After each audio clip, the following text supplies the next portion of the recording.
Technical difficulties galore. We are live, pal. It is another episode of Hot Tag Reviews Talking Shop. We have a guest. I am Rob Campbell, alongside. I am jobber number 2, Martin Holland. I'm Daniel. Blood, and bits of sick cornfield. Okay, and our guest this week, he's none other than the last king of Cornwall. He is Iron Frank Wesker. Yeah. Yeah, I've got till 5, ref. How are you, man? I'm good. I'm good, lads. How are the rest of us? We all good? I'm pretty pissed because of internet connections, but yeah, other than that, I'm pretty good. Pretty good. It's been a while since I've seen all your faces, man. Yeah, well, you should watch the fucking podcast then, shouldn't you? Follow us on YouTube. You can see our beautiful faces. We're also available on Spotify, Google Podcasts, SoundCloud, and you name it, we're probably on it. Pornhub some as well. We're on the hub somewhere. Except for OnlyFans, we're just sorting out the application form. Yeah. Okay, sick. Yeah. So my legs aren't shaved. I've shaved one leg, but I need to go out and buy some more razors, so it's going to be at least a week. That's true, if you think his beard's hairy. You used a razor just on one leg and it's already gone blunt? Yeah. Fucking hell, dog. In fairness, I'm allowed to swear? Cheap razors. Yeah. Oh, this isn't PG, brother. That's all right. You know what I like to refer this to as? Hey, Bukaki! the danger zone. I am ready. Yeah. I'm going to need another squash in a minute, lads. I didn't realise it was going to get this hairy. Well, not only have I got technical difficulties in this room, I've also got wet trousers. And not for the right reasons this time round. Hot Tag Review, getting your pants moist since 2020. Yeah. So we are here with Frank Wesker. We are going to talk about a few things, wrestling, maybe some other subjects, horror movies, maybe some other subjects, charity matches, maybe some hardcore matches. Who knows? What I want to do to start with, though, Cal, is literally go through your sort of like immediate wrestling journey, so to speak. When did it start? Was you originally Frank Wesker? Where are we going, brother? Well, I've been around for a lot longer than people realise. I started wrestling in, I want to say 2010, 2011 is when I started training. That was at AWW, based in Dudley. I'd always had an interest in wrestling ever since I was a kid. We just didn't realise that wrestling schools actually existed.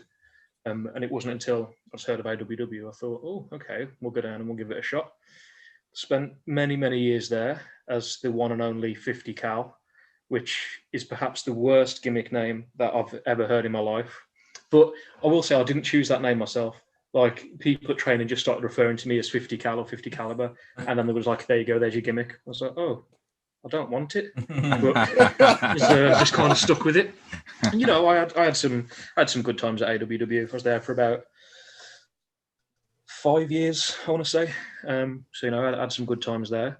And then I don't know if you know this, Rob, but I died. You I died? don't know if I've ever told you. I don't know if I've ever mentioned this. It's a story that I might be familiar with. But what I really want to do is make sure that everybody else is familiar with this story, because this is fucking big shit. And literally, when he says he died, he's not kidding. He did actually die. Not like Ethan Page, no. No. This is not like the Fiend. No. Spoiler. He gets heart ripped out. So yeah, I've had asthma all my life. I've always been an asthmatic, and it hasn't really caused me too much issues. I've been able to wrestle fine. I used to play football, played rugby for a little bit. I used to box. I've always been quite active, so it's been all right. Then in 2016, would have been February 2016, I'd been ill for most of the month. I just thought, I've got a bit of a cold. It's affecting my breathing a little bit. I'm going to have to miss training for a few weeks, and I might have to have a little bit of time off work. Didn't really think anything of it. Then one evening, I was getting ready to go to the pub with my then girlfriend, and I was like, I don't feel too good. Breathing's getting a bit more laboured. So let's just have my inhalers. Let's see if they kick in. Had my inhalers. Didn't really work. So I was like, getting a little bit concerned.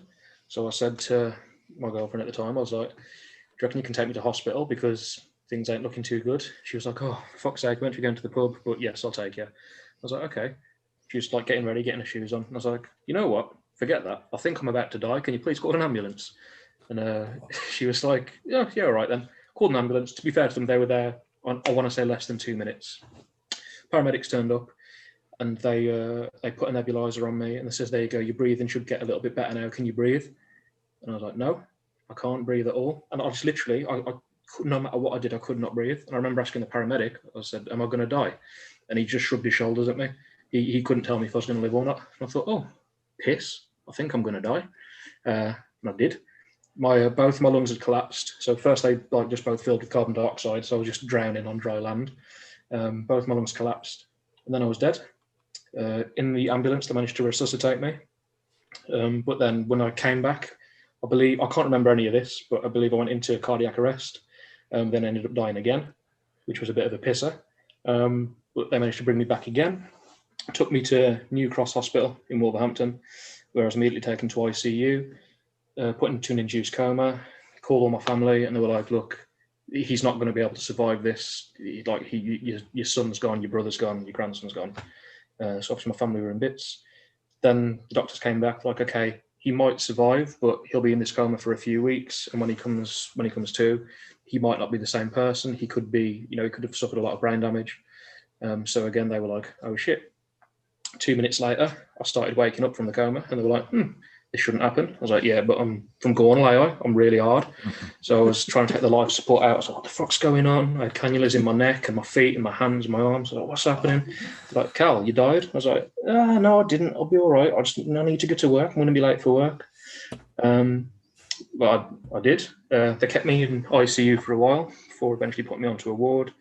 But I was told that my lungs wouldn't really recover properly because of the physical trauma that had happened. So I thought, well, that's it. I can't wrestle again. That's that completely done, which took a big mental toll on me as well. I couldn't walk for quite a while, so I was using a wheelchair. I couldn't, go to the toilet by myself. I couldn't shower by myself. I couldn't do anything. I couldn't butter my own toast, which really pissed me off in hospital. Like that led to a huge, huge breakdown. They bought me some toast for breakfast, tried to butter it, and I just couldn't pick up the knife. I was like, well, that's it. I'm done. But weeks went by, months went by. I thought, oh, I'm getting up the stairs and it's easier. I can go out for a walk. I can, go for a walk around the pond or something like that. Things got easier again. Then maybe about 8 months after that happened, I got a call from Joe Wharton, Jesse Jones, who was wrestling at Venom in Stourbridge. And he's like, we've had someone drop out. I know you haven't been well, but is there any way you can come and fill a spot? I was like, you know what? Let's just see what happens. I'll go and do it. Which, granted, maybe wasn't the best idea because I hadn't trained in quite a while. But I thought, you know what, let's do it. So I did it. It wasn't a very good match. I did not perform very well at all, but I managed to get through it. Then it was after that, I thought, you know what, I'm going to be all right. I can train, I can carry on. But I thought, I want to leave 50 cal and that whole thing, I want to leave that. That's dead, that's gone. And then we literally, had the birth. He died. Exactly. Yeah. He's still in New Just to Cross. make sure he died around. again. Yeah. It's like a double death. Just He's literally, double like, the amount of work and hassle you go through just to kill a character off. Like, you could have just said, like, you could have worked it, to be fair, Cal. I didn't realise it was a work. No one told me it was a work. You could have just put in a story. You didn't actually have to actually do it. You know what I mean? Worked himself into a shooting. Yeah. So yeah, I managed to make that return. I can't remember what they called me for that return. I think it was just like Iron Cal or something equally as terrible. And then I thought, you know what, I can't have that as a name. So I think one night I was just at home playing a bit of Resident Evil. And I was like, oh, Albert Wesker, he's a pretty cool geezer, isn't he? Like, Wesker? Yeah, I could see that. I could see myself throwing a W up 50 times in a match and shouting my own name. I reckon that could get over. And lo and behold, it did. Lo and behold, it did. I never knew that was obviously the reason why you had Wesker, but I was always hoping that was the reason why, because I'm a big Resident Evil fan, and yeah, it's cool. I like that. He's one of the greatest. He's one of the greatest, but most obvious villains in any sort of game. Answer. Yeah, definitely. definitely. Like from the day, from the first moment you see him, you're like, yeah, he's a bad guy. He's wearing sunglasses indoors, and this He's a badass. Charles. Badass. No, he's a bad guy. Yeah. I just like that Love straight it. away. It's like wearing sunglasses indoor, prick. Yeah, God, exactly. Yeah. Wow. I mean, Yeah, go on, Don. I mean, it's fucking mental. We're having an interview with a wrestling zombie. I love that. You've got one over on Jesus as well. I mean, he only came back once. Exactly. That's Exactly. true. Technically, like you could even do like Mortal Kombat where like Liu Kang comes back as a zombie. You could actually do 50 cal coming back as a zombie Good. as a gimmick. But Halloween special. 50 cal was shit. Yeah, that's he's the better only in the thing stopping afterlife though. him doing that. Yeah, he could be. You know what I Could be. He's got abilities now. Yeah. Well, Well, perform fatalities and stuff. Then yeah, sure, we'll go for it. we'll play along. I was like, this is going to get booked somewhere. This show's going to be really fucking weird. It's like, I'm going to kill them. Yeah, it's character. It's This fine. is your idea, Don. This is your show Oh, concept. This is what you I want. wanted to like do such a weird show. So this is up your street, ain't it? This. Don, Yeah, we've been booked you're in right. weird matches before, man. We've done some weird things to each other. So Yeah. Oh yeah, please explain. Yeah, let's just roll it back a minute before we go into that. So, go on. I mean, first of all, fuck me, that is a story, and that's a lot to take in and digest and hear. Especially the mental toll it had on you and so on and so forth, as you explained, with the toast, and over the months it got better. That first night back in the River Rooms, how was it? Mentally, because did you smarten up your opponent? What did you do? Yeah, Who was your opponent? I think you might be familiar with him. It was a gentleman by the name of the Iron Serb. He was my comeback opponent. I did inform him. I was like, look, I haven't wrestled in what it would have been like 8-9 months easily.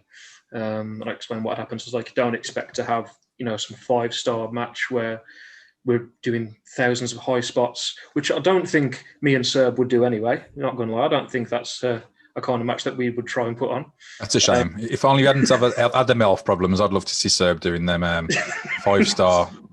Maybe one day. Maybe one day, if someone wants to book it, we can I make like it the happen. idea of those Meltzers in the crowd in Savage going like,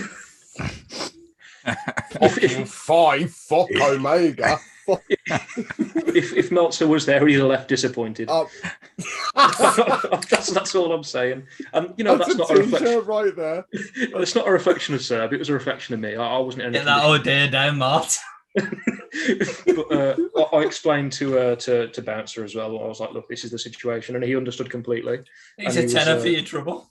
Exactly. You know what?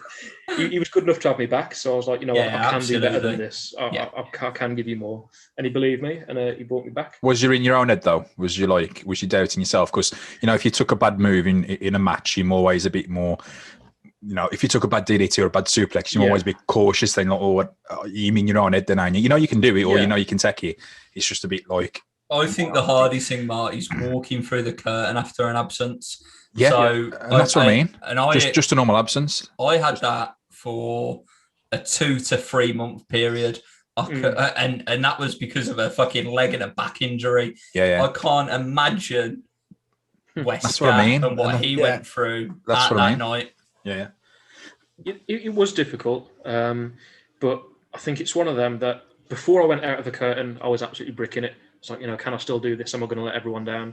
The second I got out there, that kind of just alleviated. I thought, you know what? I know what I'm doing. I've been doing this for a while. I can get through this. As long as my body holds up, I'll be okay. And, my body did hold up. Watching the match back now, I was poor. There's a lot of things I did wrong. I was incredibly rusty, which I think is to be expected, but I was just disappointed watching it back. But immediately after the match, I thought, I'm happy with what I've done. I've got through it. And no one got booed out the building. We still got a good reception. So that's all I could ask for. Fair play, man. Fair play. That's an incredible story, to be completely honest. And I think fucking hats off if I was wearing one to you. I'm going to swig beer instead. It's fine by me. I'm going to have a drink on that one as well. Get my squash out, Yeah, fucking hell, yeah. You're on the squash. I mean, Wesker, he chooses not to drink. That is his choice. That surprises me, because this guy can party. But let's talk about some hardcore match intensity between Wesker and Mr. Daniel Cornfield there. Oh, okay. So back in the day when we had Young Blood Wrestling, it was a short-lived promotion, very, very fun promotion to work for, but unfortunately short-lived. A good friend of mine, Daniel Valentine, was the promoter. And he was like, Carl, I want to book you as a face, but I want you in some hardcore matches. I was like, you know what, Dan, that works better for me because my body still wasn't at 100%. Like I'd been training a little bit, but I knew my lung capacity was pretty bad. So I thought I'm not going to be able to have these like huge like chain matches with loads of high spots. But I thought physically, I know I can take a lot of damage. And he said to me, he's like, who do you think who you'd be able to have a good hardcore match with? We're trying to think of some people. And I was like, you know what? That Carson Bailey, he looks like he'd happily take a chair to the face and he wouldn't complain. It's and improved like, accurate. Dan was like, yeah, that's fair. I'll message him. And then obviously a message was sent. Yeah. I think we had 3 hardcore matches in total, Don. There was 2 singles and a tag, if I remember right. And you know what? To this day, I think they were my most fun matches. Yeah. I remember the first one because it was like, we're going to have a hardcore match. What weapons have we got? You've got like 2 chairs. That's your weapons. Okay. Right. Should we go for a walk and try and find weapons? Yeah. So like walking around Bridle Hill streets trying to find like, do you think you're going to find some, right? Yeah, it was like, do you think that sign's going to give us hepatitis? Let's find out. Yeah, that was it. And then it was like, I've died twice. What the fuck's hepatitis? Exactly. And bear in mind, I didn't. If I thought I was going into the ring with a double zombie, I'd have fucking been rocking a Hydra shotgun with me. Like, you know, like how am I meant to win against that? Instead of that, you got a broom up the arse instead. I broom up the arse and put through it like a chair stack. But they were fucking fun. They were. Genuinely loved those matches. The one thing in those matches that took me by surprise, we had a spot. This was in the Halloween show, the Nightmare on Elm Street fight. Yeah. Where we were doing the spot where there was a chair put in the corner. I was sitting on the other corner and you were going to put the pumpkin on my head and then lawn dart me into the chair. The pumpkin wasn't going on my head because I've got a fucking massive head. So it just wasn't going on. So I was still just selling stuff while Don was trying to get it on, like being all delirious and stuff. I opened my eyes, see Don running at me with a chair, bang, just smashed me in the head. I was like, yep, that spot works. That's all right. That'll do.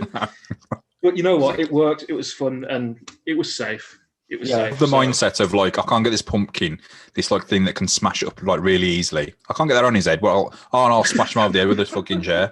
Yeah, it works, man. Logic. If you've got to do something, brother. That makes sense, and I get that. I was a lot of fun. So I remember like watching those matches back, and I was like, I remember having fun in those. Like the next day, my body was like, "Yeah, you got your shit kicked out of you, but they were fun." Yeah, and I want to do more. Like it woke a masochist up in me. It's like, how much worse could I go? Yeah, like, and unfortunately, I think we both was that like the first hardcore matches you'd done. Yes. Or had you done pre? Yes, I think it was actually. Yeah, it would have been. Same. It would have been. We took each other's virginity and it was fun. I was trying to convince Dan to let us use thumbtacks, but he's like, no, it's a family show, you can't do it. And I thought at one point, well, if we just do it, it's better to ask for forgiveness than permission. But I thought, you know what, he's a friend, I can't do this to him. So unfortunately, we had no tax, but next time. I'm going to say it's a shame that we couldn't have gone. I would have been happy to go worse. Like with bigger stuff, but it was a Nightmare on Elm Street fight, man. You could have just set me on fire and stuff. I'd have been fine with that. Lock me in a boiler room. It's fine. What, and then come back all burnt and then... See, this is the thing, though. I feel like a company's doing something like this very recently. Like someone got burnt and then they come back as some sort of... You know... On quite a big scale as well. Like on pay-per-view for the world to see. Not quite the biggest show of the year, but it's on the way to it. Some people might not have seen this pay-per-view yet, lads. I'm just saying. I'm surprised you haven't. The internet's around. If you don't watch it on the... Let's be honest. If you don't watch it at that moment, people were predicting it to happen. It was bound to happen. When you book a match between Randy Proton, as I called him on social media earlier this week, versus Alexa Bliss. Also, yes, Randy has joined the Ghostbusters. I have confirmation of this. Then, 2 and 2 together normally gets 4. You're going to fucking work out what's happening at the pay-per-view, aren't you? Yeah. Of course. But yeah. Social media is such a bastard when it comes to modern wrestling because you can't go, you know what, I'm going to watch it tomorrow after work. It's too much of it. You have to completely say off it until you've watched it because otherwise something will happen or someone will say something, completely spoil it. Yeah. So sorry about that. But, life goes on. Spoiler marks. Yeah, you bunch of marks. Martin, I think this is a perfect time for your top 7 questions. My top 7 questions. Indeed. Oh, sound. Or have you got more? No, we got 7. Yeah, Seven's good enough, ain't it? You see, he tried to get 10 Wesker, but he couldn't originally get 10. Right. So he's led with 7, he's staying with 7, and that's what he's going with. So here is Martin's 7 questions. Who else asks 7 questions? It's like you got to be unique in this day and age, ain't you? Because everything's, the same, ain't it? Yeah. Is this one of the questions? It is a question, but it's not one of the questions. But if you want to answer it, then fucking answer it, yeah. There is no one else other than you, Martin, who will ask 7 questions on a podcast. I can confirm. No, correct answer. So, I've got some horror questions because I think you're a bit into your horror films, ain't you? And into the dark side of things, just a little bit of a, a lover of horror. I've noticed that over the years that I've known him. So I'm going to ask some horror films questions, some horror trivia. Because I can't ask wrestling trivia because Rob just fucking thinks he's joining in and he's the fucking guest and starts answering questions for you. So I'm going to stay away from the wrestling, Mr. fucking Rain Man Wrestling over here. Ask you some horror questions, okay? Oh, okay. So you watch Dom do the same now. I'm going to be doing it for this now. Fucking tied into a corner, I hope. Anyway, So question number 1. What classic horror movie features a serial killer in a William Shatner mask? The William Shatner mask. I've got some multiple choice for you. So, you don't need it. Wait there a minute, because yes, baby. Features someone in a William Shatner mask. Friday the 13th, correct? Yeah.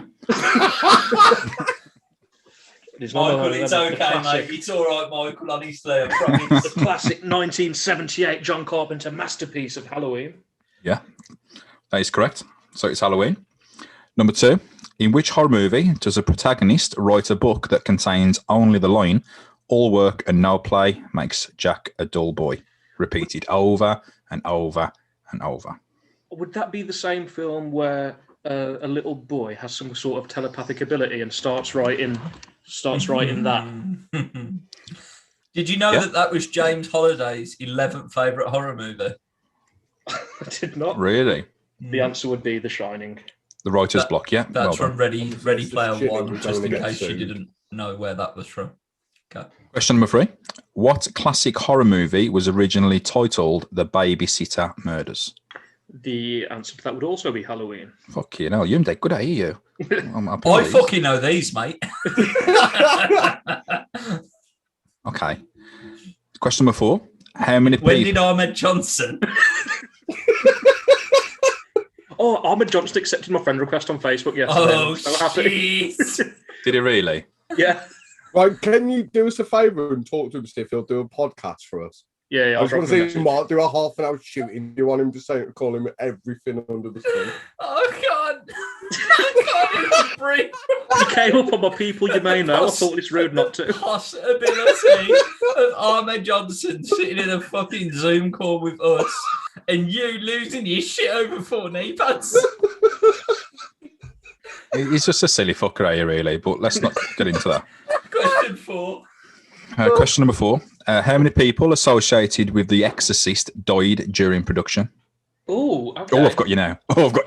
Oh, he's on the ropes. Come on. Died during production? Yeah. For real, not like... not the characters. Not your work. Not the kill count of the movie. Like the proper shoot, yeah. 3. I don't know. I'm just wondering. You didn't actually have an answer. I'll give you some multiple choice questions. So we got 3. Well, there's no point now because that's fucking wrong. But we got 6. Why don't you phone a friend, buddy? Don, what's your number? We've got 6, 12, and 9. Oh, I have to go for 6. No, number 9. So it was 9 people. Now. So by the end of the production, 9 people associated with its making had passed away, including some people who, and a special effects expert apparently. Yeah. Well, you live and learn. Yeah. So I mean, we do. Yeah, definitely. We do. Those 9 people do not. Cal 50. Calso 50 also does not. So, what horror film was the first movie to show a woman in just a bra and slip? I'm presuming that's pants. Psycho. It is, mate. Well done. Fucking hell. Question number 6. What colour is Freddy Krueger's sweater? Red and green. Also true. Do you know why? Because they're the 2 most contrasting colours on the colour spectrum. Very nice. Very nice. It's the 2 most clashing colours to the human retina. It's what I said, but less. Yeah, it is. He said it less wordy. To be fair, yeah. That is right, yeah. And question number 7. How many people does Jason kill in the first Friday the 13th film? 0. You know what? I actually believe that you actually like some horror films, mate, because that is correct as well. So, I believe that. I believe that. I believe that ain't just a gimmick, that you're just saying you like some horror films. And I'm living the gimmick, mate. I love it. Yeah. Mark, So- quick question. Yeah. Who was the actual murderer in the first Friday the 13th film then? That was Pamela Voorhees. Correct. Correct. He's a mommy's boy. Yep. Well, not Yeah. really. Well, you can't be at the moment. Well, then again, There's I'm a not going shrine, into it don't because worry this will about be it. Yeah, this will be a there's too different much. podcast. This will be a different podcast if I go into this. So, yes, Frank Wesker is a horror movie fanatic, without a doubt. And that's probably an understatement in terms of what we've said there. He has got countless tattoos in reference to many, many horror films. Cal, what's your favourite one if you had to pick one? My favourite horror tattoo or horror film? Tattoo. Oh God, that's difficult. I'd probably go for my Freddy. Oh, I'm waiting to finish the rest of this sleeve, but obviously we've got Ghostface down here. Yep. Jason on the back. Yep. My man Michael. Hold on a minute, calm down. Erection. And then Leatherface on the inside as well. Saucy bastard. But yeah, Freddy's probably my favourite out of those. So he's your favourite of the boogeymen then, like the slashers? I change my answer on this a lot. So my favourite film would be Halloween, but as a character, I do really like Freddy as a character. Yeah. Now with Halloween that we've got so many timelines, Yes. what's your favourite timeline to go down? Favourite timeline at the minute, hands down, is just having 1978 Halloween and then 2018 Halloween. Yes. Completely get rid of the whole Michael and Laurie brother and sister. Scrap that completely. Scrap the whole Cult of Thorn bullshit. Yes. Yeah. Scrap all of that and just have, he was a normal kid, he went mad, and he just kills people. Yeah. That's the scariest scenario because it can happen to anyone. Absolutely. 100%. Yeah. And the way they do it makes it believable. Yeah, definitely. Definitely. I think especially with the 2018 one, where they showed, spoilers, but come on, it's 3 years old. Yeah. The new one comes out this year, Halloween Kills, right? Yeah. Yes, correct. Yes, very excited. In 2018 Halloween, they do show Michael killing a young boy. He must be like 12 years old. And that's kind of like breaking a rule of horror films. You don't kill the kid, but he does it. So you're just thinking, okay, this guy is just a psycho. He is going to kill anyone. Yeah. And I just think they push the boat just far enough with that. He does avoid a baby. Yes, but the thing is, people were thinking, "Oh my God, will he kill this baby?" We've already seen him kill a young boy. 100%. What's going to stop him? That was the whole purpose of it. And I'm not being funny. That little fucking whiny bastard little boy. Dad, I just want to dance. Let me dance, Dad. No, we're going hunting. You're going to be a man. He wasn't that deep voice, but that was the time. Was it Ahmed Johnson? The fucking dad. Close. Teach you the Pearl River plunge, fool. Yeah, that little motherfucker deserved it, as far as I'm concerned. Got told to stay in the truck, and he didn't. Silly bastard. I'm not gonna lie. There's not a lot of kids in horror films I want to survive. That's a controversial statement, but they're bad. Most of them are. I do really like Jamie in Halloween 4 and Halloween. Oh, Danielle Harris. Yeah. I think she is brilliant. Shout out to Danielle Harris. Yeah, she's a very underrated scream queen, I think. Yes, she's great. It's nice when you say that. I still think it's cool though that even in the zombie version, she turned up, which everyone shits on it. It's they are good films if they weren't called Halloween. That's my biggest gripe with it as well. Like, it's very much it's a Rob Zombie film. He's got his deranged hillbillies. He's got the white trash America. That's what he knows. And he's got his hot wife being a stripper. He has, but the thing is, he's obviously trying to get the TNA appeal in the films. And in his Halloween film, everyone is topless apart from his wife, and she's the stripper. I'm like, come on, man. You're making every other woman get a Cheddars out. You're going, oh, no, Sherry, it's okay. You can keep covered. She's the stripper. If anyone's going to get a whackers out, it's going to be her, isn't it? What a film. Whackers out for Wesker. Wesker, that could be your new Wednesday hashtag, because your Wednesday hashtag on Twitter these days is...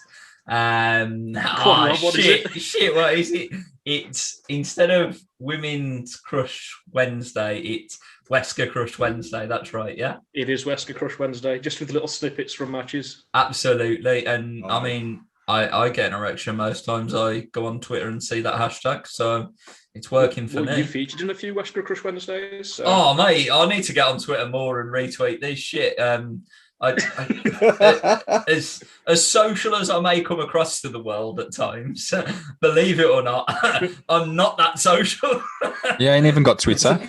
There's somebody running it for him, eh? Yeah, I've got someone running it for me. Yeah, that's it. AC, get on there. So, yeah, where are we? Horror films. Don, you must have some other questions around horror before we move forward. Like I say, if I start, this doesn't end. Okay, one question. Okay. One question. You're asking a question. One question. Yeah. One question. I have to limit him, you see. Okay. Wesker, I have to. Keep a lead on him. I'm not... He likes that. I've had, yeah. Find him on Tinder here. Right. Oh. I love how he said, like, he can go on for days and he can't even think of one fucking question. No, now. because you've limited me. Have you got to pick one now out of the many in your head? Okay. Okay, underrated modern horror film that doesn't get enough love, in your opinion. Okay, underrated modern horror. I am going to go for a film which I'm fairly certain you've seen, but I'd be surprised if anyone else on this podcast has. All Hallows Eve, the first film to introduce Art the Clown. Yeah.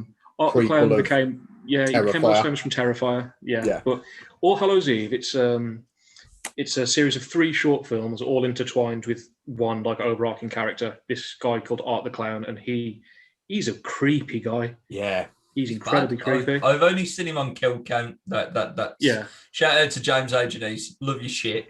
He's also a big wrestling fan. But that is the only time I've seen Art the Clown. The thing that gets me in that film, like the 3 short stories by themselves, they're not scary. They're just, some of them are a bit grotesque or they're a bit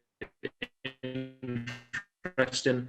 But the end of that, when Art comes into the real world, so to speak, that's when things get really creepy. And obviously, Don, you'll know the scene I'm on about, where it's showing you the woman watching TV with Art slowly coming closer to the screen, knocking on the glass, then eventually like appearing in the living room. When I was watching that scene, I was looking around a little bit. I was like, if this motherfucker's in here, he's going to take a fucking, what have I got? A Yankee Candle upside the head. That's what he's going to get. It's one of the few things that made me look around. And it's on Amazon Prime, so I'd suggest people go and watch it. All Hallows Eve.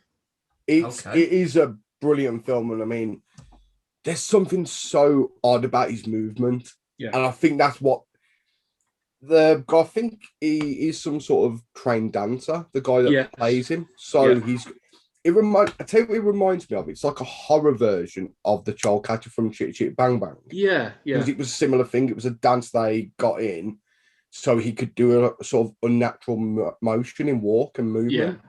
And that plays over. It's such, like I watched Terrifier first, and Yeah. he creeped me the fuck out. I'm not gonna lie. I ain't bothered by clowns. He freaked me the fuck out. And then I found out about All Hallows Eve, and I was like, okay, it's getting. Also, I love a portmanteau, so give me a couple of little stories with ones like Creep Show. Like, give me that shit every day. Except Creep Show 3. Fuck you. I have not seen Creep Show 3. Don't. Okay. Got nothing to do with Stephen King. It's got nothing to do with George A. Romero. It's just a company brought the rights to the name and made a horrible film. I'll give that one a wide berth. Look what you've done there, Rob. Fuck you now.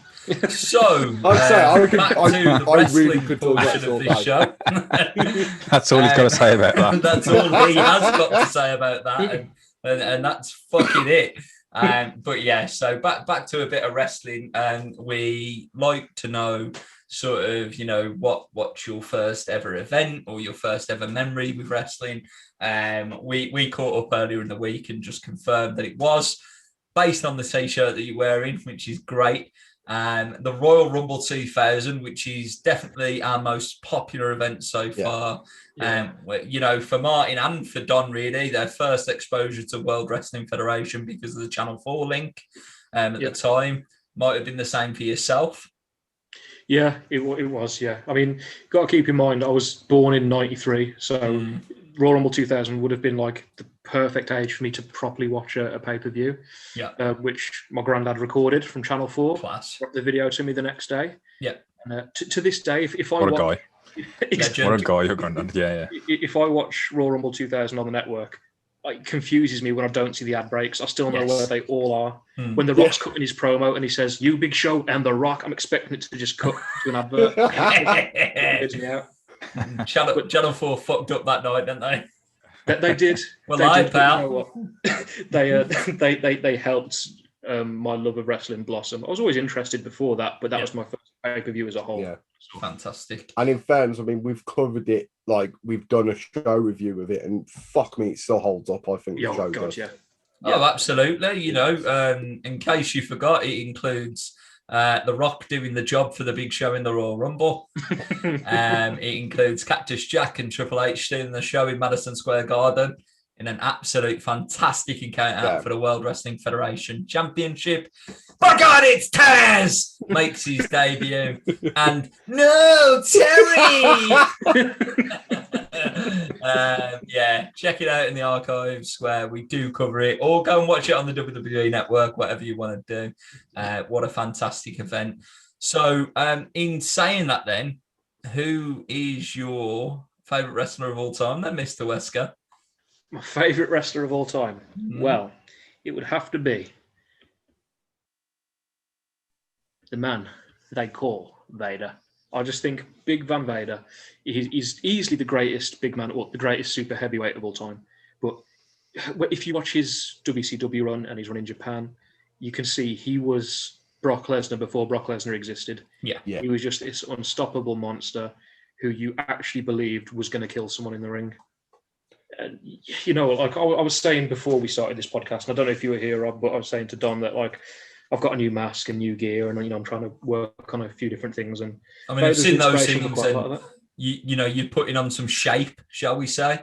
You're making a conscious effort to get that shape, and for me, from what I'm seeing, it looking like it's working out very well. Yeah, I am trying. I'm trying hard. Like, I'm currently probably the heaviest I've been, but I'm also the fittest that I've been as well. Yeah. Which I'm really happy with. Like, again, I was saying before the podcast, my gear's changed, so I'll just be wearing tights from now on. They're still high waisted to try and, you know, suck a bit of the belly in, like, but I want to get to a stage where I'm comfortable and believable wrestling topless as a guy that you'd look at and think, shit, he's about to kick someone's head off.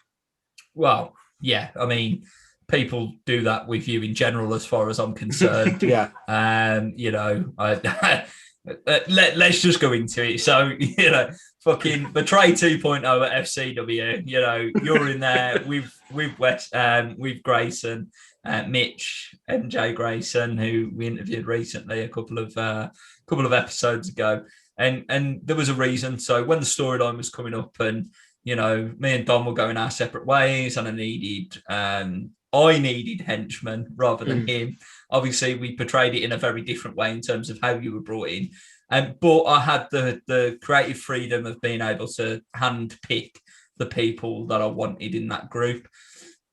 You were being underutilized, jobbed out in 20 seconds in a fucking Black Country Championship match to a super kick.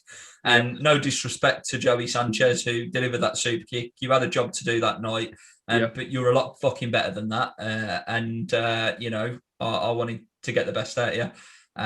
Along with somebody else, I went away from the promotion and found that other person. I think I did a pretty good job, but you do the job yourself at the end of the day. So you're the one that should be the most proud of what you do, especially after the story that we've heard today. Yeah. You know, I am proud, and even though FCW is not where I started, I feel like that is my home now. That is what I consider to be my home promotion, and obviously it wouldn't have been possible. Like it wouldn't have been possible, Rob, without you bringing me in and giving me that opportunity. But it also wouldn't have been possible without Mitch. Like as a partner, I love working with Mitch so much. He's a great athlete. He's not a big guy. Like we're big in different ways. He's taller than I am. He's got a more athletic build, but he's still believable. He's still a big Grebo, and I think that's the look you were going for, and it worked. And I absolutely love working with him. I would say you two together are awesome. Like I'm so happy to see when you two work. It's like. It's nice though that you sort of weird that when Rob saying he brought you two together, and I was like, in my head I couldn't see it for some reason. Then I saw you two together, and I was like, that's fucking perfect. Yeah, that is perfect. One thing I like always remember as well, like, is when we did the Rumble, and it was like my debut into FCW. Rob was like agenting and looking after the Rumble, and that's why Rob went missing for most of the Rumble. Was fighting backstage, but 52 minutes I went that night. Yeah, you did, of course.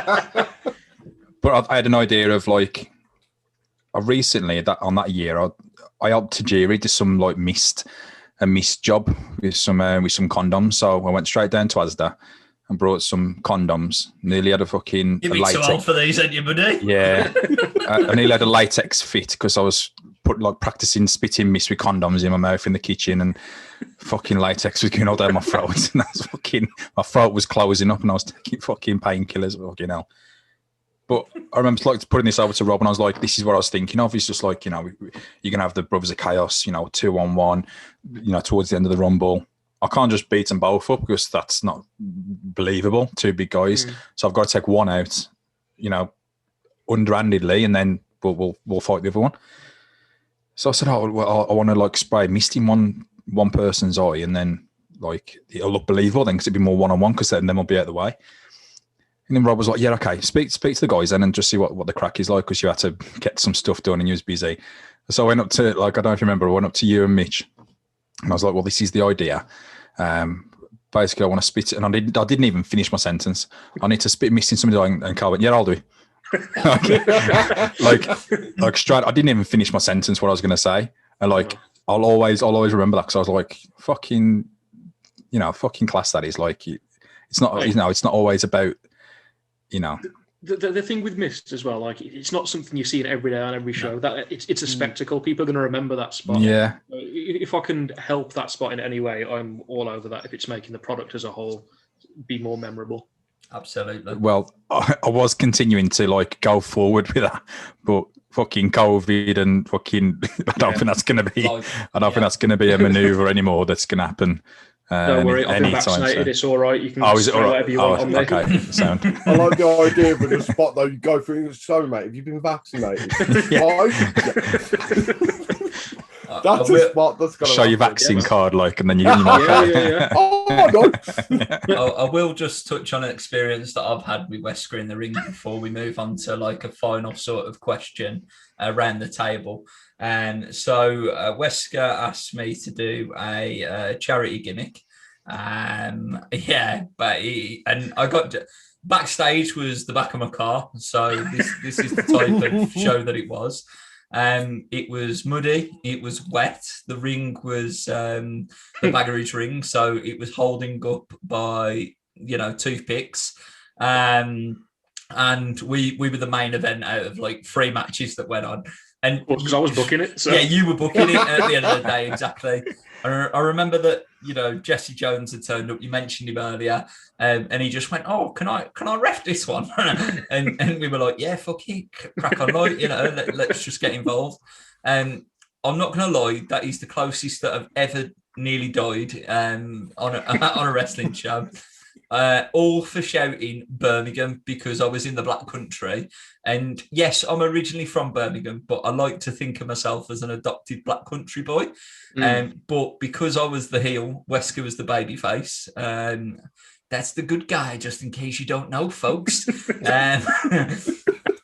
So to get heat, I just had to shout Birmingham because we're in the Black Country, and the type of crowd that we were in front of was quite a hostile crowd towards myself anyway. Just to say, you had to say you were from Wolverhampton, not from Birmingham. Oh, sorry. So. Yes, it was even worse. I had to literally say, yeah, I'm from Wolverhampton. I thought it was Birmingham. Oh man, how did I get that detail wrong? That's the detail that nearly killed me. I couldn't remember where you was coming from. Literally. Yeah. It was a place where people from Wolverhampton weren't seen in a great light. Yeah. But you survived. I did. You beat me. Did you know what you was doing when you were saying this, though? Or did Cal just say, "Oh, just say this, mate," and you'll be sound? I said to Cal, "How can I get heat? And will I die?" And the answer was, "Say you're from Wolverhampton, and there's a 50-50 chance." Maybe, yeah. And I went, "Fuck it, I'll take it." Wow. And that's what we did. But like we say, you did survive, and our match was it was certainly a match. How many WrestleMania finishes can we fit into one match? Yep. We ended up with a spot where you were put in stocks. Oh. And there was a queue of about 50 people. Just freezing. I think it started with sponges and probably ended with house bricks. Oh, mate, honestly, when the bucket got chucked over my head, I nearly threw up because I was so cold. Yeah. I literally, I rolled in the ring, Matt Berry in it. Literally. I was close to throwing up, but it was fun.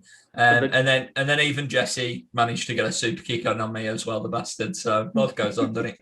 He did, and you managed to hit the world's greatest spine buster.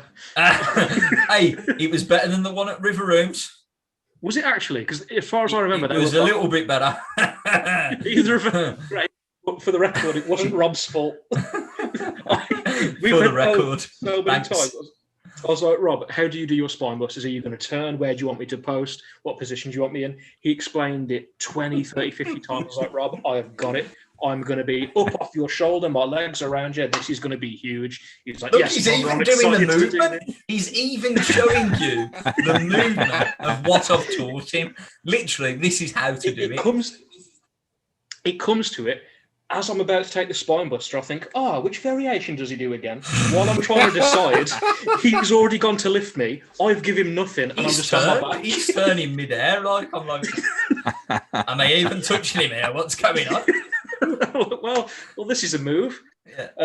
But again, I love it was entirely my fault. And if it happens again, I promise I'm going to remember the way you can fuck off. I'll never spine busting you again.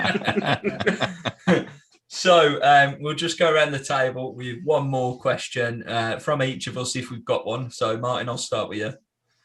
I've already asked 7. Sound done? No, I'm going to leave it. Leave it. The only question that I have really for you is for the future. So I know, you're working on yourself and so on and so forth. Is there an opponent in the future that you want to get in the ring with? It's difficult. It's difficult to pick one. Okay. If I had to say 2 people I really, really want to wrestle, one would have to be a guy, Bishop, Jason Bishop. He's a worker from Wales.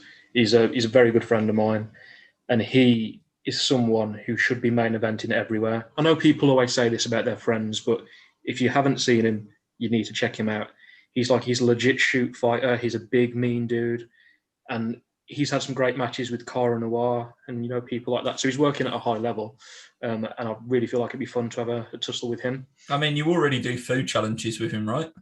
This is true. I do try and eat several cheeseburgers in half an hour with him. How did that go for you, by the way? This challenge, because we spoke to Mitch about this, and Mitch made us aware of the challenge. You had your opportunity for one question. You chose to pass on it. I know, yeah. Look at him jumping I'm on adding now. on, Carry on. I'm adding on. The challenge, you know what? If I think about it now, I'm like, yeah, I could have squeezed in a couple of extra burgers, but at the time, I saw my life flash before Lung my capacity eyes. was going down again. It was good. I thought, oh god, There was no respirator nearby. There was nothing, absolutely nothing. I nearly asked Lucy to put me in a rest hold. I thought this is the only way I know to recover. Just whack a chinlock on and we'll see what happens.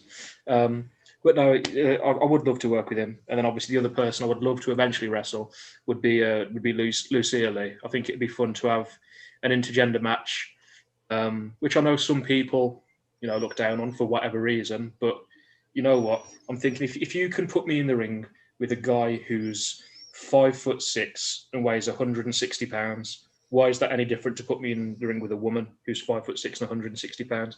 If they've been trained the same way a guy's been trained, they stand just as much of a chance. All equality, only.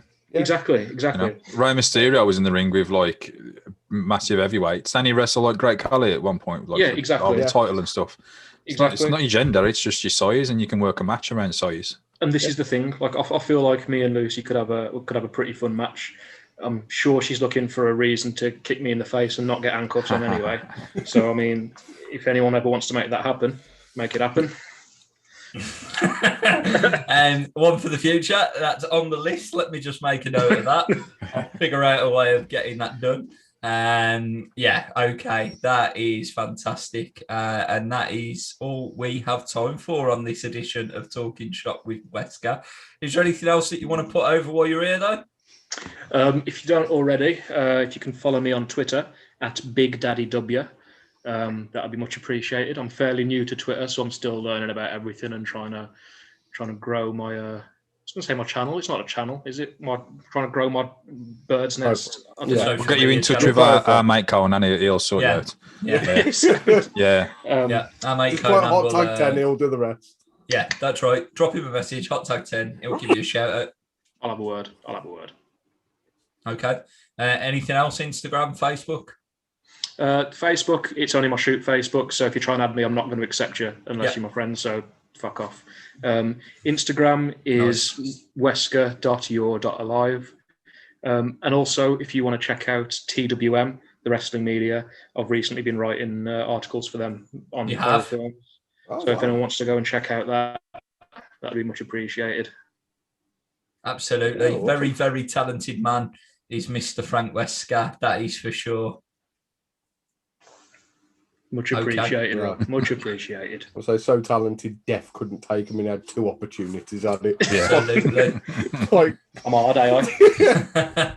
He is, and that also includes below the camera right now. So on that note, I have been Rob Campbell alongside. I am Martin Holland. Daniel is a bit of wax cornfield. I've been Big Daddy W, Frank Wesker. And until next time, we'll see you then. There are.